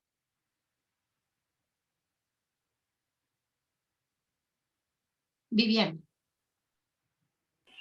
Tal vez porque un cuidador no puede ser solo, no sé, una semana que quisiste apoyar o quisiste proteger, como dice aquí, o te interesaste, o tuviste paciencia o cariño, sino que en verdad debe ser algo frecuente y y debes realmente tomarlo como una prioridad. Sí, es una de las razones, Alison. Sí, por un lado yo pensaba tal vez que las personas que sí reciben remuneración porque es un trabajo o así, o sea, el compromiso no es solo que es un trabajo, sino que es un trabajo justo con una persona que depende, o sea, su vida depende de del cuidador. Entonces, por eso el compromiso debe ser aún más importante. Pero, por ejemplo, las personas que igual no son remuneradas, como dijimos, familiares o así, igual es el compromiso, lo pienso también no solo con la persona, sino también contigo mismo, porque tal vez, o sea, cuidas a la persona, pero descuidas a ti, digamos, como pareja que está cuidando. Sí, correctísimo. Exactamente, Alison. Muchísimas gracias. Esa es la razón, el compromiso. El compromiso es, ¿cómo lo pondría yo en mis palabras absolutamente personales? Si yo me comprometo a cuidar a una persona, es importante que yo también tenga el compromiso de cuidarme primero a mí, porque si yo no sé cómo cuidarme, difícilmente voy a desempeñar un buen rol de cuidador de otra persona. Puedo terminar siendo negligente, porque si yo no me cuido, estamos hablando de el autocuidado, el reconocimiento, ¿en qué sentido? El reconocimiento en el sentido de aceptar que soy una persona también y que va a llegar un momento en el que yo necesite pedir apoyo, en el que yo necesite pedir ayuda, no solamente por el desgaste físico, sino también por el desgaste emocional. Porque probablemente llegue un punto en el que necesite un poco de tiempo, que necesite una pausa. Y en el respeto, porque si yo voy a cuidar a alguien más, yo tengo que, como se habló ya antes, respetar a esa persona. Pero nuevamente yo tengo que respetarme a mí mismo primero para yo saber dar ese respeto. Entonces, esa era, como Alison dijo, finalmente la razón por la que el compromiso estaba 2 veces. El compromiso para cuidar a otra persona, pero siempre y cuando yo mantenga el compromiso conmigo mismo. Entonces, aquí vamos a la siguiente situación. ¿Cuáles han sido los desafíos, tanto para los adultos mayores que son cuidadores entre pareja y para sus cuidadores durante y post esta situación sanitaria mundial que hemos vivido? ¿Alguien tiene sugerencias, ideas, comentarios?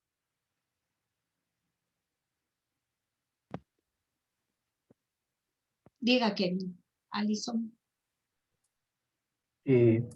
Bueno, tal vez algo que ha sido un problema es que, o sea, muchos de los cuidadores como tal ya tienen una dificultad generalmente en el sentido de que, o sea, o sea, cuidar de adultos mayores es algo un poco complejo y sí requiere como de una forma de descargarse un poco del peso que tiene esto. Y, y pues con la pandemia esto se ha vuelto casi imposible, además de obviamente las limitaciones como tal del contacto con los adultos mayores, que es algo que también ha sido un gran problema. Entonces estas dos cosas creo que ha afectado mucho tanto a la salud de los adultos mayores como de los cuidadores. Sí, efectivamente, esa es una. Alison, ¿tú tienes alguna? Sí, o sea, por ejemplo, en algo tan básico como el transporte, porque digamos hay cuidadores que trabajan, o sea, tienen su propia casa y viajan hasta el lugar donde cuidan a la persona. Por ejemplo, yo he visto esto que debido al transporte y que son personas que se transportan normalmente en bus o así, se les ha complicado mucho, digamos, y tenían que quedarse a dormir como 15 días en el lugar donde trabajan, luego salir unos días y volver así, o sea, como se complica mucho más de por sí una situación tan simple como el transporte que tenía. Ahora peor, digamos, si eran familiares que igual tenían que, o sea, cada que tengan contacto con alguien más, tienen que pensar en que están arriesgando la vida de la persona que cuidan, simple por el hecho de que sabemos que son personas más vulnerables con esta enfermedad o así. Sí, exactamente, Alison, muchísimas gracias. Entonces, sí, los desafíos. El primero que mencionan el aislamiento, ¿no? Tenemos la angustia y la preocupación, justamente lo que Alison ha mencionado.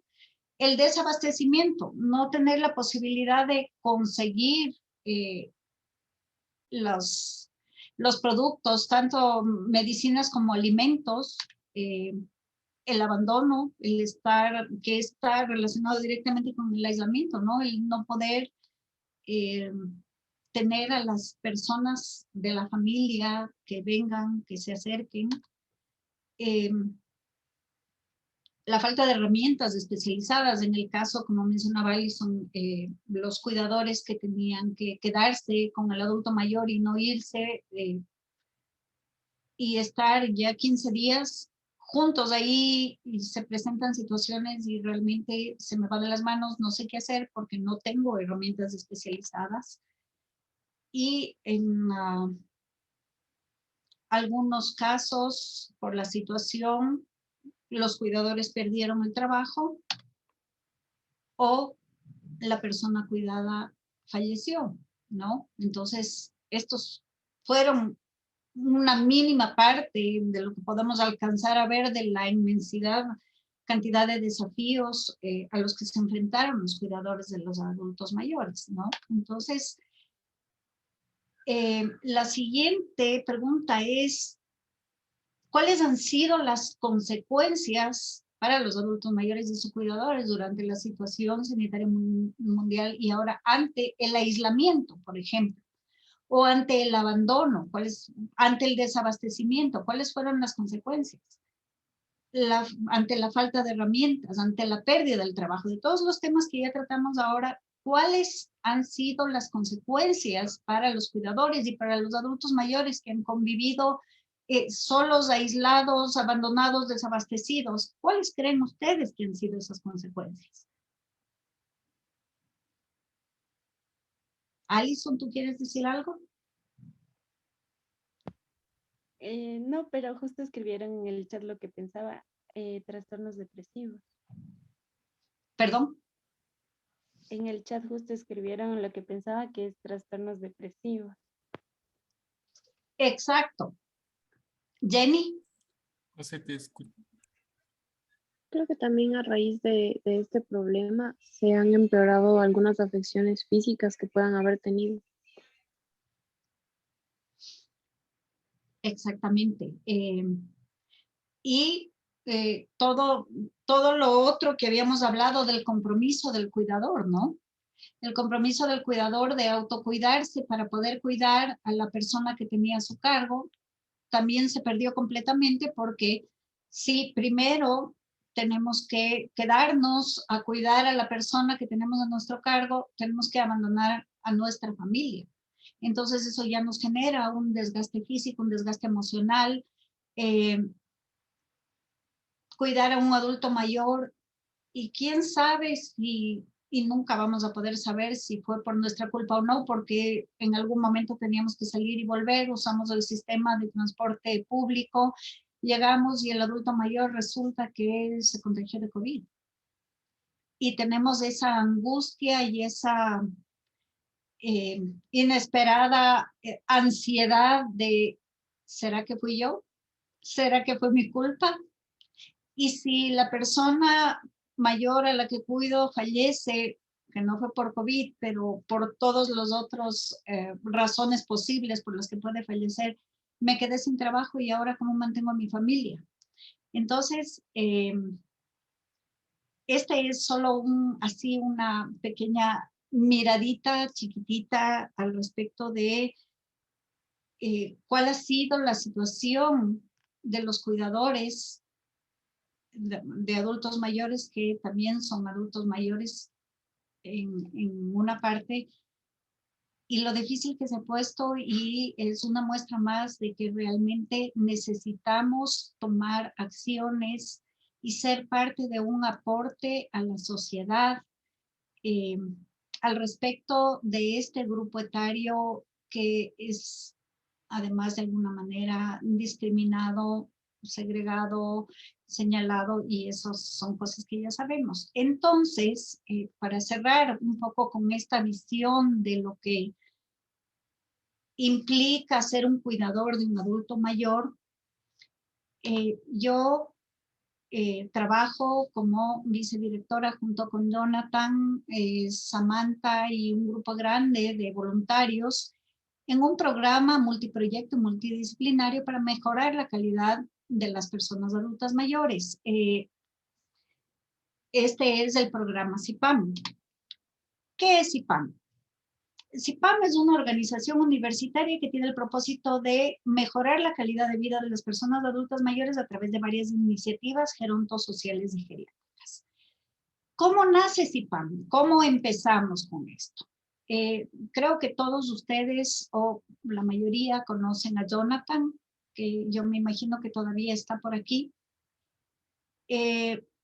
Jonathan viene con toda esta innovadora visión a despertarnos a muchos, pero principalmente a mí, porque yo era una más de ese grupo de los viejitos, pobrecitos, exactamente, dentro del paradigma social, ni más ni menos. Y él empieza a abrirme los ojos. Y el primer acercamiento fue justamente con la formación para cuidadores informales de adultos mayores. Entonces fue así como, wow. Y a partir de eso, Jonathan ha continuado haciéndome partícipe de un montón de iniciativas que se pueden tomar, de que realmente todos, cada uno de nosotros, tenemos el poder de hacer la diferencia si realmente tenemos la voluntad y el compromiso de hacerlo. Entonces, como les digo, a mí Jonathan me enroló de una con este tema y tenemos ya una serie de metas logradas, ¿no? Entonces, entre estas metas logradas, la primera con la que empezamos en realidad en el 2019, 2018, 2019, fue la certificación para cuidadores informales de adultos mayores, que fue el pensar en lo primerito, ¿no? Darles un poquito de herramientas, porque tampoco es que podemos alcanzar y abordar mucho de golpe. Es una certificación de 40 horas académicas para darles herramientas a las personas que son cuidadores familiares, cuidadores informales, cuidadores que no tienen la preparación. Luego de esto, trabajamos con la Fundación TASE. Ellos tienen una gran especialidad en el tema del Alzheimer y están haciendo charlas informativas para colegios, para estudiantes, para ayudar un poco a conocer y a mejorar el abordaje sobre lo que es tener un familiar con Alzheimer. En el año de la pandemia, en el año 2020, cuando nos encerraron y obviamente se presentó la situación esta del aislamiento y todos los temas que vimos antes, entonces suspendimos un poco la certificación y la convertimos en una línea de ayuda gratuita para los adultos mayores, que también tuvo un buen alcance, tuvo una gran aceptación. Ayudamos a resolver un montón de casos. Tenemos 20 voluntarios, creo que ahora un poco más dentro de la línea de ayuda. Inclusive hemos invitado a Sole a participar de la línea de ayuda, pero también le invitamos ya a participar dentro de la certificación. Además, tenemos un think tank donde tenemos un proyecto que está en proceso de desarrollo para crear políticas públicas para ciudades amigables con las personas adultas mayores. No sé si ustedes conocen el proyecto de investigación al respecto de la visión de los estudiantes de medicina al respecto de la geriatría. Y tenemos también en proceso de desarrollo un concurso sobre un proyecto técnico que también está absolutamente relacionado a mejorar la calidad de vida de los adultos mayores. Esto como metas que ya están logradas, que están en proceso, que ojalá pronto ya tenemos mayores resultados, ¿no? Y tenemos actividades planificadas.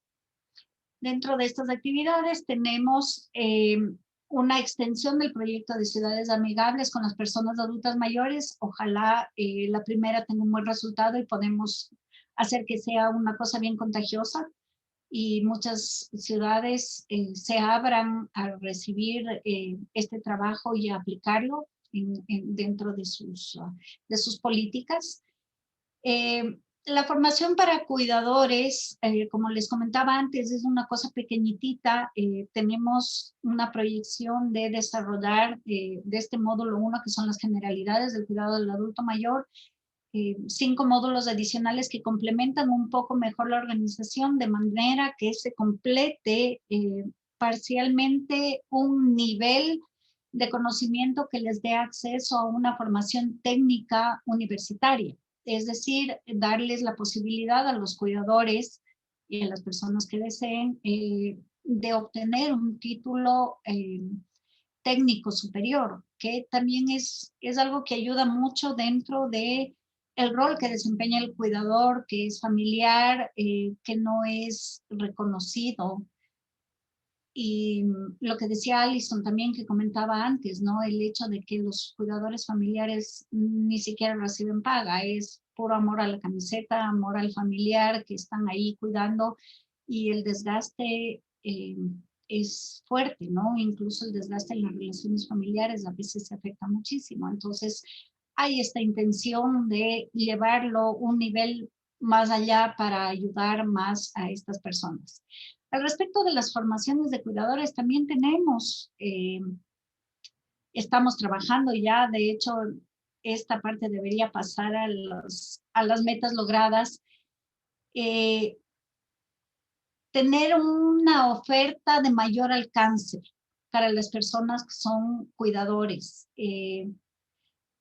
No siempre las personas tienen las posibilidades o el acceso a venir a nuestra formación, aunque sea ahora vía Zoom, o cuando es presencial venir a la USFQ a Cumbayá a formarse. Entonces la idea es llevárselo a ellos. Entonces estamos trabajando en ese tema, vamos a tener pronto ya un piloto y que ojalá lo logramos y nos va bien. Se está planificando tener un servicio de atención geriátrica a domicilio, una formación de coaches para adultos mayores, para un envejecimiento más, la palabra exacta no es feliz, pero un envejecimiento más interiorizado, más aceptado, más en paz. Innovación en infraestructura para personas adultas mayores, lobbying para creación de especialidades. Lo que queremos es ver si es que se puede lograr desarrollar, que no tenemos en este momento dentro de las especialidades de la Universidad de San Francisco, hablando de la Escuela de Medicina, una especialidad en gerontología. Y también la posibilidad de ver una especialidad de geriatría. Una especialidad de enfermería geriátrica, que sería lindísimo poder innovar en ese sentido, porque realmente no es algo que haya disponible aquí. Y si es que podemos llegar fuera de las fronteras del Ecuador, qué mejor. Que eso es algo que ya nos pasó con las formaciones. Solo tenemos una persona que se inscribió de Colombia, pero así se empieza, ¿no? Por uno. Entonces también tenemos idea de desarrollar productos gerontogeriátricos y productos financieros que ayuden a las personas adultas mayores a vivir cómoda y fácilmente en sus últimos días, donde ya la generación de ingresos no es tan fácil, ¿no? También hablamos de adaptación de espacios para personas adultas mayores y tenemos un montón de planes y sueños más, así que si es que les gusta, les interesa, les llama la atención algo, todos son bienvenidos a participar. Aquí están nuestros datos de contacto, por favor. Si quieren ser parte de nuestro equipo de voluntarios, por favor, una aclaración más. Cada uno de los proyectos y programas tiene su propio equipo de voluntarios. De hecho, ahorita en esta conferencia hay algunos que son parte de nuestros equipos en diferentes roles y diferentes actividades, pero aquí estamos y bienvenidos si quieren ayudarnos a nosotros a aportar activamente granitos de arena para seguir implementando la calidad de vida de las personas adultas mayores. Eso es todo. Les agradezco muchísimo. Si tal vez alguien tiene alguna pregunta adicional, si no, Feli, algo más. Muchísimas gracias. Muchísimas gracias, Mago. Muy buena ponencia. Igual les animo a participar, a involucrarse más con Cipran y con lo que es la vida de los adultos mayores para poder mejorarla con el tiempo y pues trabajemos juntos por ello, ¿no es cierto? Entonces, ahorita voy a dar paso a Shad. Por favor, Shad, si es que estás por ahí. Sí, muchísimas gracias, Magos, por la presentación, de verdad, y espero que sí se animen a voluntariar para apoyar en CIPAM. De verdad es un proyecto increíble que espero que quieran acompañarnos. Entonces, ahorita vamos a pasar con una parte muy especial del proyecto, que es la experiencia de dos cuidadoras. Es Norma y Julia. Ellas son cuidadoras en el Centro de Hogar Ocaso Feliz. Les doy la muy cordial bienvenida y muchas gracias por estar con nosotros para poder compartir su experiencia como cuidadoras.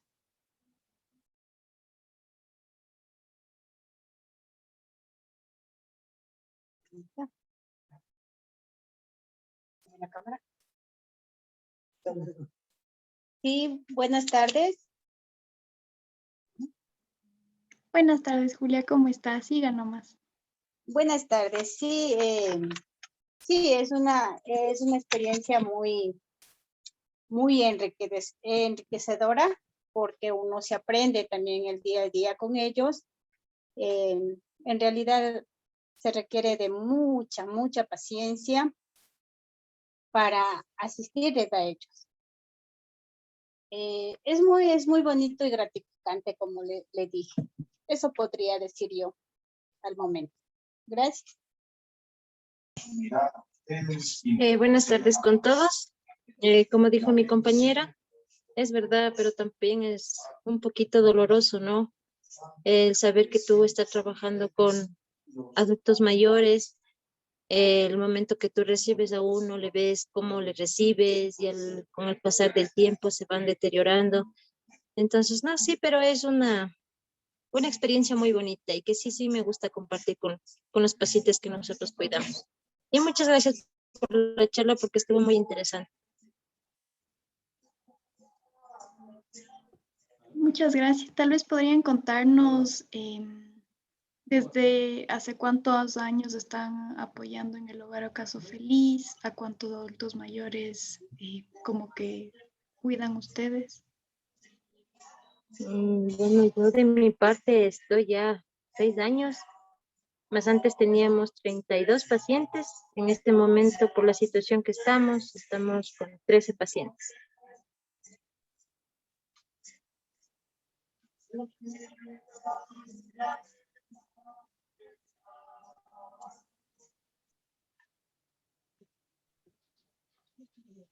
Muchas gracias. Tal vez existe alguna pregunta de los participantes para Norma y Julia.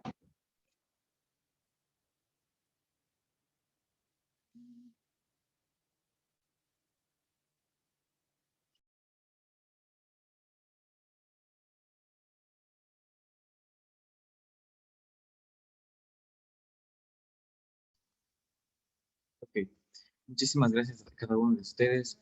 Por el momento, ahorita me gustaría hacer algo un poco convencional. No sé si es que nos pueden ayudar cada uno de ustedes prendiendo su cámara para tomarnos una fotografía como registro de nuestra participación y asistencia en este proyecto, por favor. Muchísimas gracias. Eh, Me ayudarían bastante con ello.